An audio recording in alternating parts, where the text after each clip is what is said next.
The US dollar has been the world's dominant currency for decades, but the cracks in the system are showing. History shows us that every reserve currency comes to an end. So what happens when the dollar standard eventually fails? People naturally gravitate towards using a single form of money to simplify trade, pricing, and savings. After World War II, the US dollar became the world's reserve currency. This meant that global trade, oil, and major financial transactions were all settled in dollars. Countries around the world held US dollars as their primary savings, trusting that it would remain stable. This gave the US a massive advantage. It could print money to fund wars, social programs, and deficits, while the rest of the world had to work to earn those dollars. But this system comes with a hidden cost, something called Triffin's dilemma. Triffin's dilemma is the problem that occurs when a single nation provides the world's reserve currency. The global economy needs a constant supply of dollars to function, and it earns those dollars by selling goods and services to the US. This forces the US to run trade deficits where it imports more than it exports. Since they are buying so much from the world and no longer making as much themselves, the factories close down in the US, and this leads to increased dependence on foreign production. This fuels money printing to feed the trade deficit and the fiscal deficit, weakens the US economy, and fuels the debt spiral that now threatens the global economy. If the US prints too much, inflation erodes confidence in the dollar. But if it stops printing, global trade slows down, which could result in a financial crisis. Either way, the system is unsustainable and will eventually lead to the dollar collapse. This dilemma has played out before.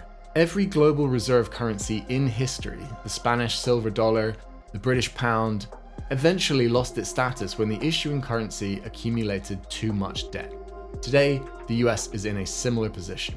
The world is starting to look for alternatives. China, Russia, and other nations are already shifting away from the dollar, settling trade in local currencies and stockpiling gold.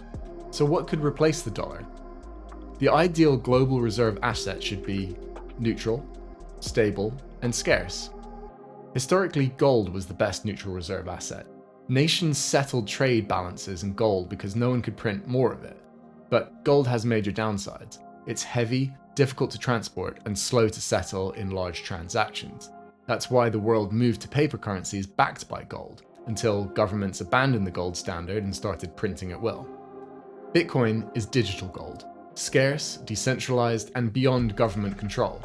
But unlike gold, it's easy to move, divide, and verify instantly. Bitcoin solves the Triffin dilemma, because no government can issue or manipulate it. If the world adopted a Bitcoin as a neutral reserve asset, it would remove the need for any one currency to debase its currency for global trade. Instead of relying on trust in governments, Bitcoin relies on mathematical certainty. There are challenges. Bitcoin is still volatile, but volatility is a natural part of monetization. Gold was volatile before it became the global standard. Adoption is still in its early stages. As adoption increases, Bitcoin's price stability will improve. Ultimately, sound money always wins. Just like the gold replaced weaker forms of money in the past, Bitcoin has the potential to replace fiat as the world's next reserve asset. So if the future is moving towards a neutral, decentralized money, how do we prepare for that shift? And what does a Bitcoin-based financial system look like? That's exactly what we'll explore in the next series, The Bitcoin Solution. Follow for more.